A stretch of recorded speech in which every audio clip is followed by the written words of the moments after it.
Hello everyone, this is Angela, and welcome to my channel, Angie the ENTJ. Please be sure to like, subscribe, comment, and click on the notifications bell so that you'll know whenever I upload any new content. So we're nearly 3 months into 2024, and I can foresee that the dusties and the thugs are going to band together and eventually ask for the police to have their funding back. The reason why I say this is because as time goes on, people in general are growing tired of the crime. They're growing tired of not being able to move as freely as they were once accustomed to. And especially of constantly having to keep their head on a swivel because they can't go and get gas for their vehicles. They can't go grocery shopping out of fear that somebody is going to beat them upside the head and steal their vehicle. So it is so bad that the strategy of pricing out the thugs, or in other words, living in a place that is too expensive for them to afford, no longer works. This is due in part to the crimes that they've committed in their own neighborhoods, being so rampant that businesses permanently closed their doors. This is causing them to migrate into more upmarket areas in search of the things that they need, and they are bringing an element of crime with them. They're putting Apple AirTags on people's cars and following them home and robbing them of their vehicle, robbing their home. So it's just too much. It's just too much.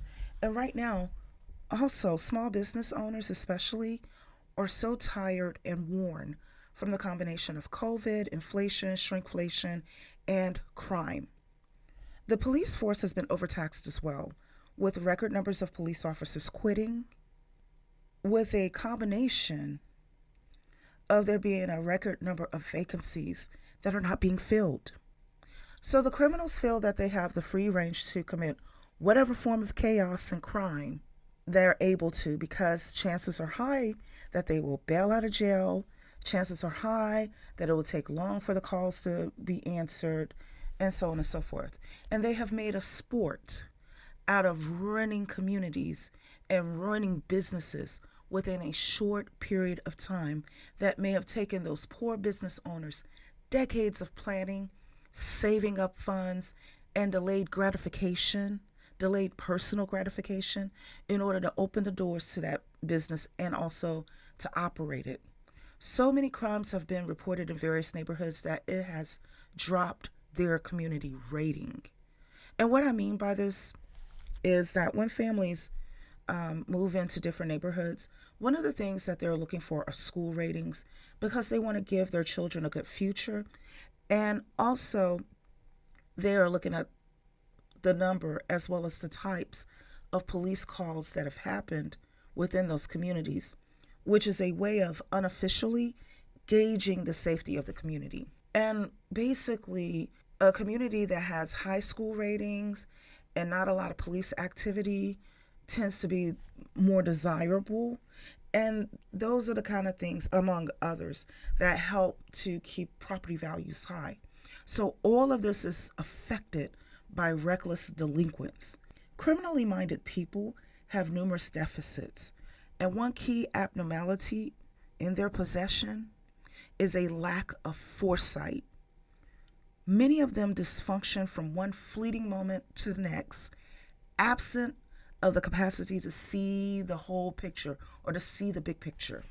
Which brings me to why I feel there will be change starting to brew by this summer, because as much as the police are here to serve and protect the citizens, the law-abiding citizens, they also play a vital role in protecting the accused from extrajudicial punishment, or in other words, vigilante justice. And the reason why is because a person can actually be innocent and a victim of mistaken identity. You only need to perform a Google search to see how many people have been freed from prison after serving decades of time due to DNA testing confirming their innocence. Additionally, corporal punishment is no longer administered with the exception of the unalivement penalty in some states. With an arrest, the person will be allowed the opportunity to defend themselves in the court of law and can be provided with an attorney. However, vigilante justice, though well meaning most times, lacks these key checks and balances. First, someone's identity can be mistaken. Next, there may be demands placed upon the criminal in the name of justice that could actually be considered illegal in and of itself, including corporal punishment. However, when these people turned defund the police into one of their protest cadences, from the looks of things, it appears as if the majority of the defunders did not take into consideration the role that police play to maintain the basic human rights of the accused.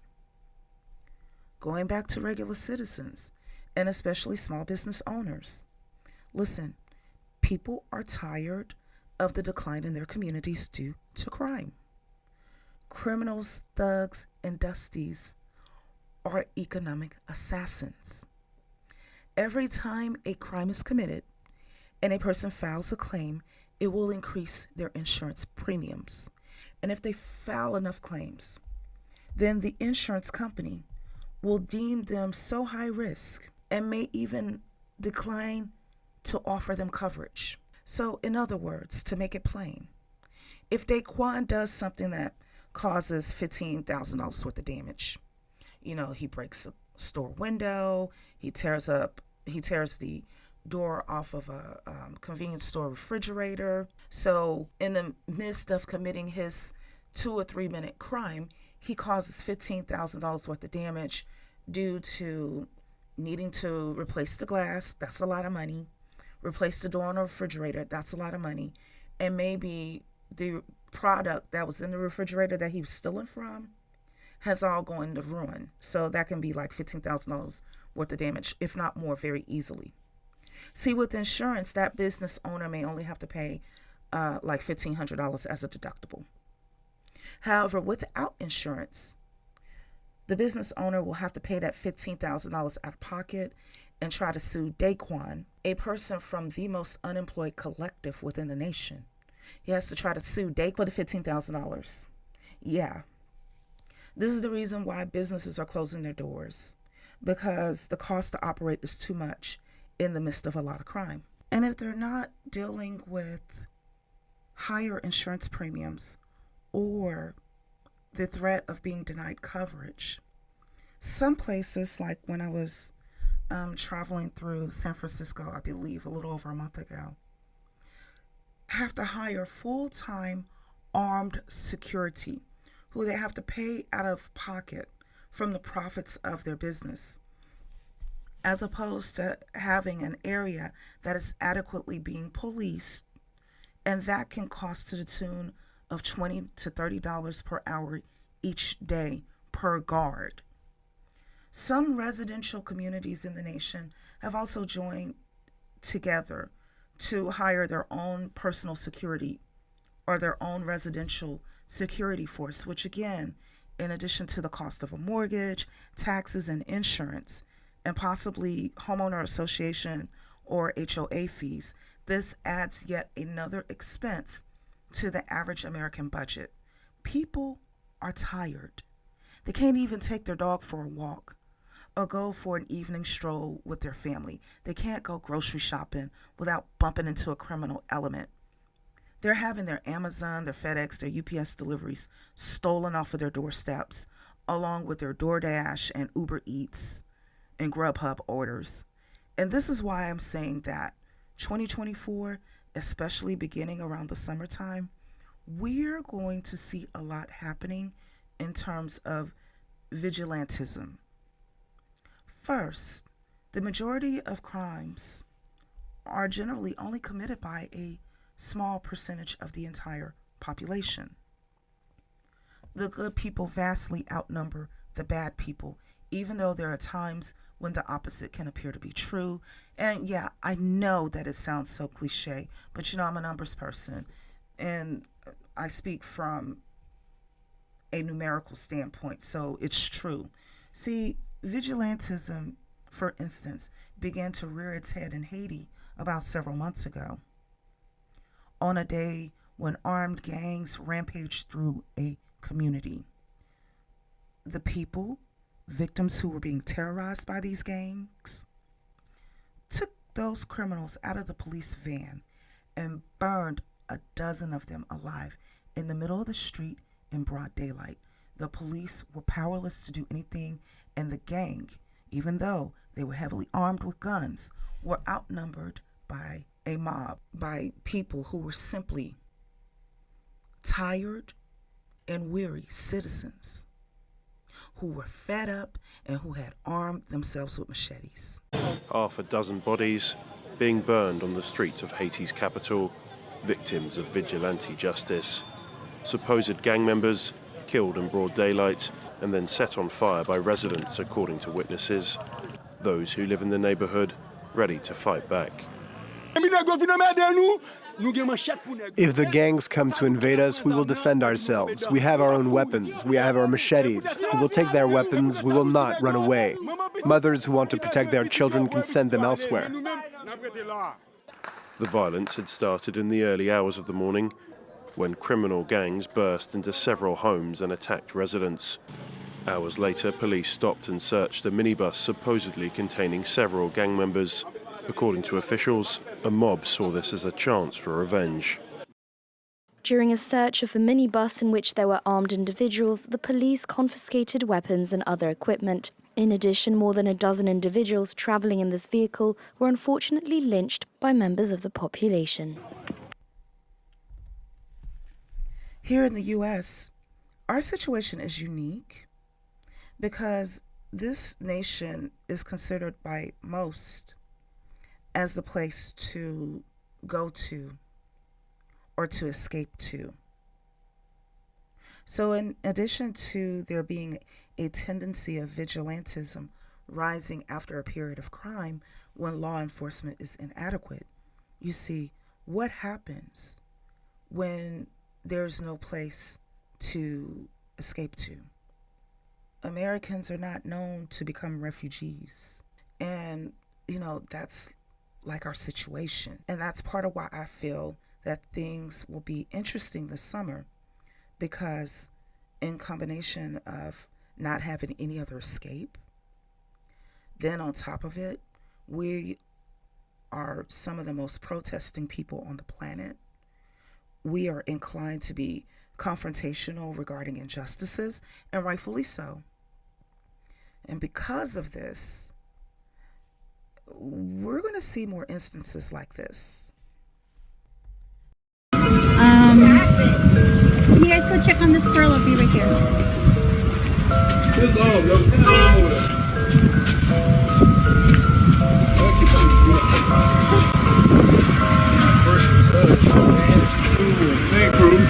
We got the whole 2 years.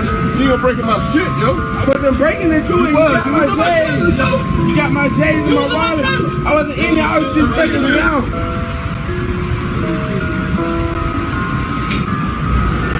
Take it out right there. I got it. You take out the shit.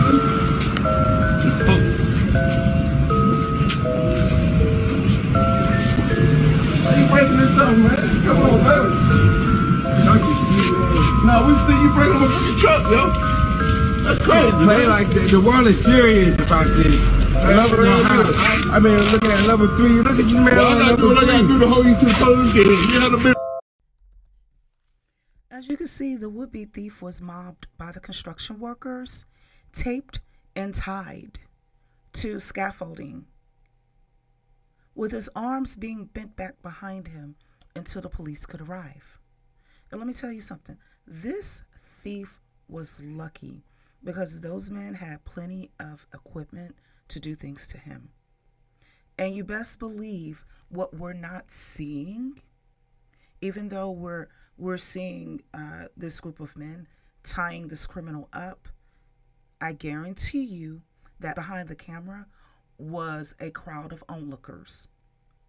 And you best believe it doesn't take too much for one to pick up a rock or pick up a stick or something and start meting out justice and meting out all of their frustration, and for others to join in.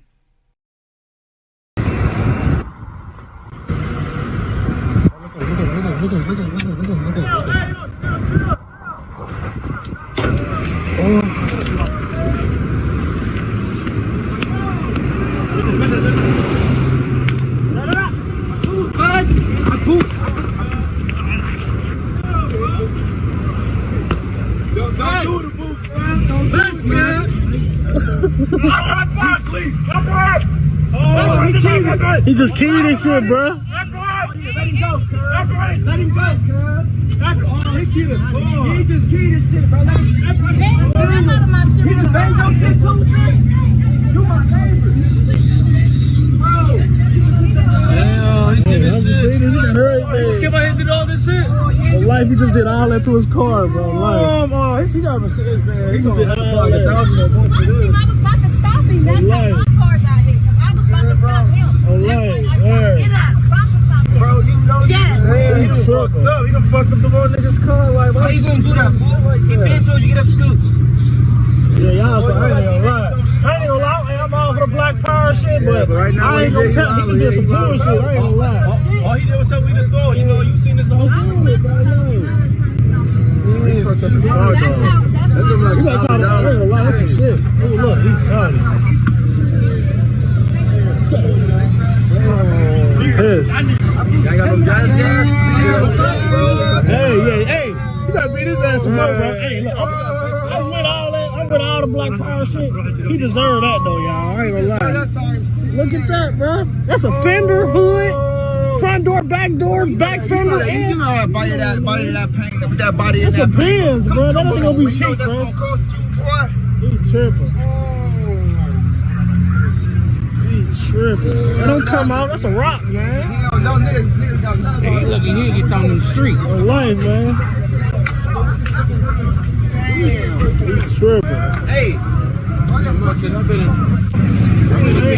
Y'all supposed to still be beating his ass, man. Y'all purple. Look at him. Ooh, look at him.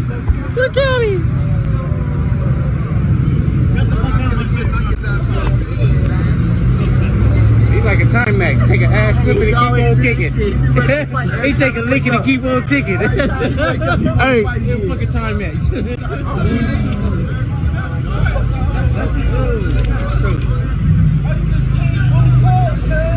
Look at that. They finna beat his ass. Look at him. He finna beat his ass. Look at him. He owned him. Look. Well, they owned him. Look. They owned him.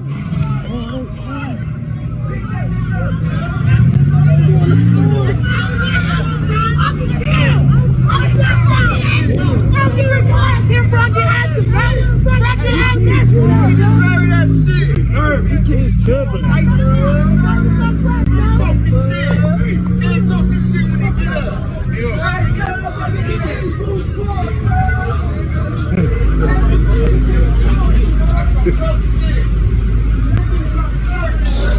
Yeah, he deserved that shit. This video took place at a corner market in Columbus, Ohio, when a dusty bomb took a rock to the business owner's Mercedes-Benz and scratched up the hood, scratched up the side panel, scratched up the trunk. Listen, you see, I once worked at a convenience store some years ago, and what happens is that these dusties will come in harassing the workers, demanding free things or to get things for cheap. They'll get in line, they don't have enough money. Now bear in mind, you're as a worker, you got to check out all these people, and behind the dusty could be a line of 5 people, actual paying customers, and he's digging in his pocket, pulling out pennies, trying to negotiate with you on allowing him to get the stuff for free or cheap. And when you say no, he's not only delaying your business, but he's delaying the people behind him, because generally speaking, when people come to a convenience store, they want to just hop in and hop out and go on about their business. So they be doing little things like that. They harass the workers, they demand things for free or want to get things for cheaper than what the price is. They just be wasting people's time, violating the business policies. And what I mean by that, for instance, some places will allow you to get a complimentary cup of ice if you purchase an alcoholic beverage or whatnot. These dusties will be trying to use that policy to steal a fountain drink.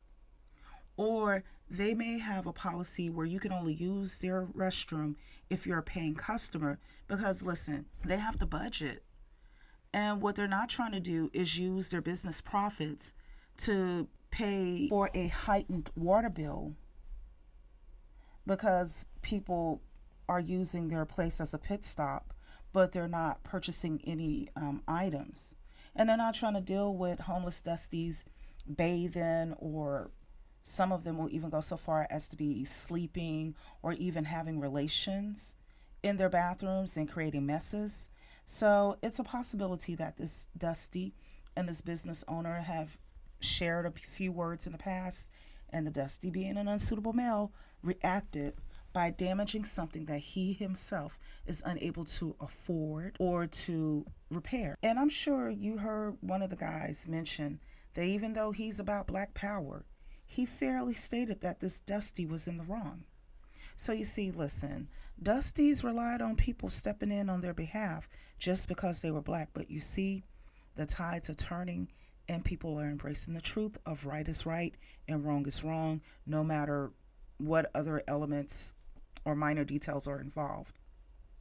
And as a matter of fact, some of them even told the business owner to continue to beat the dusty even more for causing thousands of dollars worth of damage to his Mercedes-Benz. So you see, as I was mentioning earlier, summer 2024, these thugs and dusties, these criminals, are going to be crying for the police to get their funding back.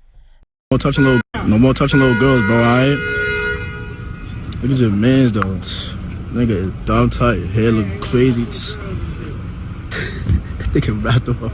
Oh, where your shoes at? You doing bad, bro. Stop touching girls. Can you give me some respect and on top of me? Nah, squad, you're gonna have to feed yourself. What happened? You're mad. Can you give me some respect and get my legs loose? Who did you like this? Nobody. What happened? You're mad. Can you give me some respect and get my legs loose? Who did you like this? Nobody. What happened? You're mad. Can you give me some respect and get my legs loose? Who did you like this? Nobody. This is another video of street justice for someone who is allegedly a chomo. And for those who don't know what it means, it's a street term used to describe someone who likes to play touchy-feely games with children.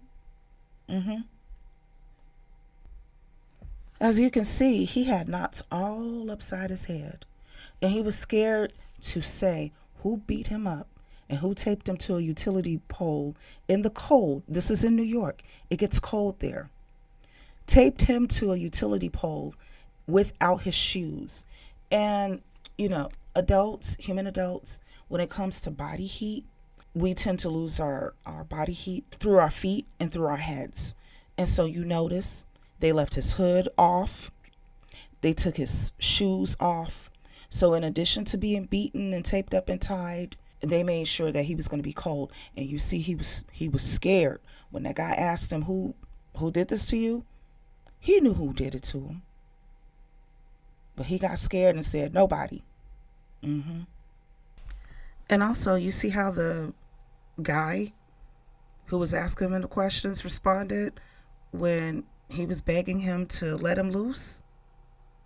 You doing bad, bro. Stop touching girls. Can you give me some respect and on top of me? Nah, squad, you're gonna have to feed yourself. No, because see, what you're not gonna do is make it seem like I'm okay with whatever you did for somebody to mete out street justice on you like that, because they're gonna be thinking I'm like you. You see, vigilantism. So he left them on that pole. This next video is of Kitten Hills. Kevin Samuels himself.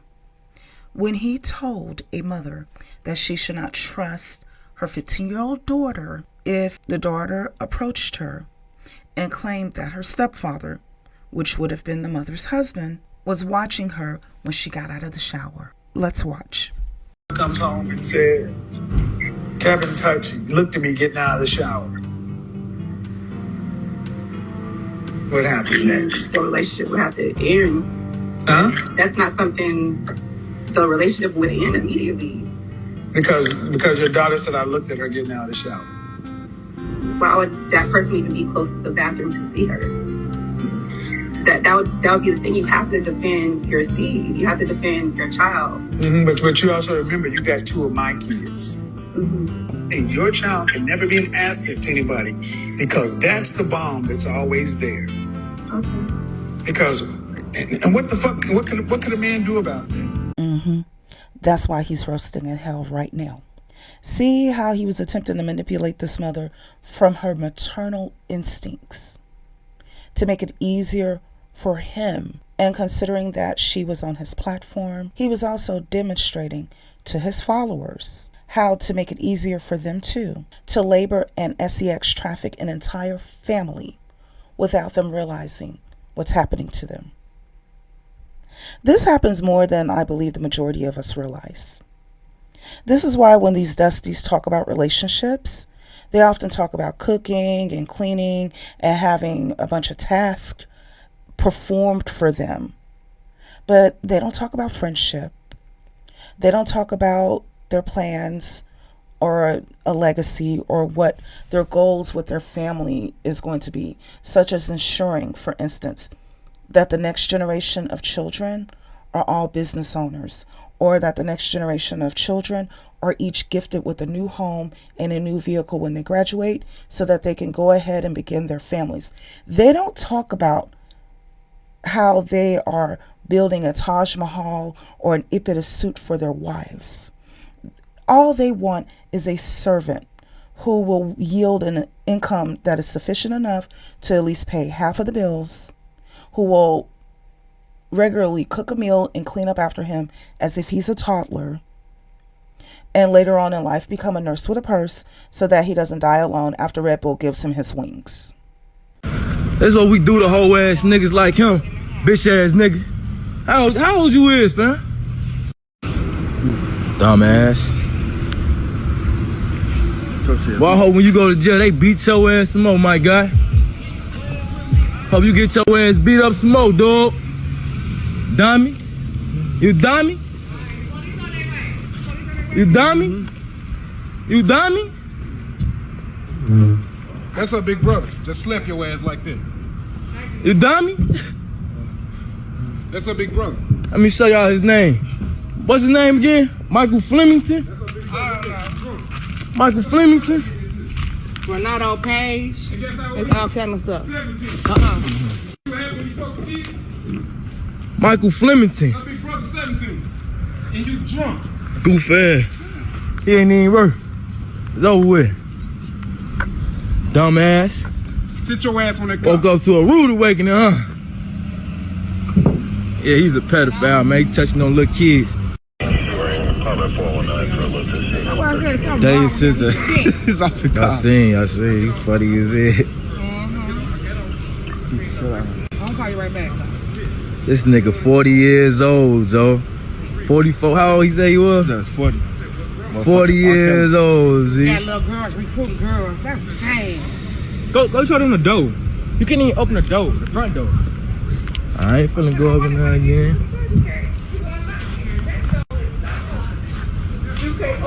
You can't even open his front door over there.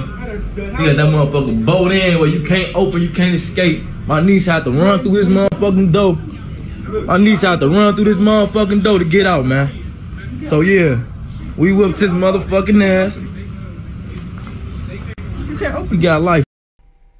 This next video involving street justice is of another Chomo, a 40-year-old dude who I feel is a Kevin Samuels follower, who had kidnapped a 15-year-old girl and had her in his apartment with the front door bolted shut.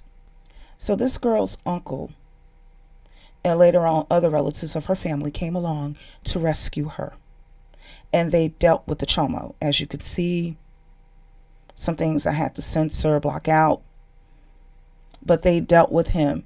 And this is a situation where the chomo was lucky that law enforcement came, and this chomo was lucky that the vigilantes could only go so far without having to account for why there is a corpse laying in the middle of the street.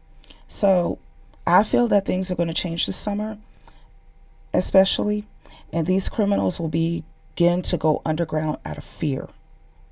You see, it's because they have violated and unalived the nicer people, and they're left with us. They're left with people like me. You know, we're cool until you mess with us.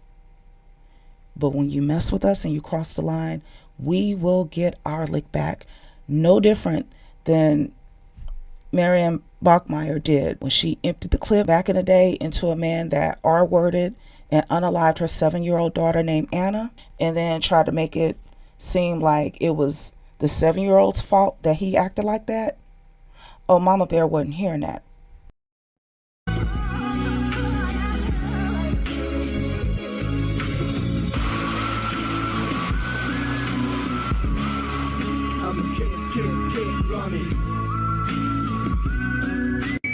I'm a kid, Ronnie.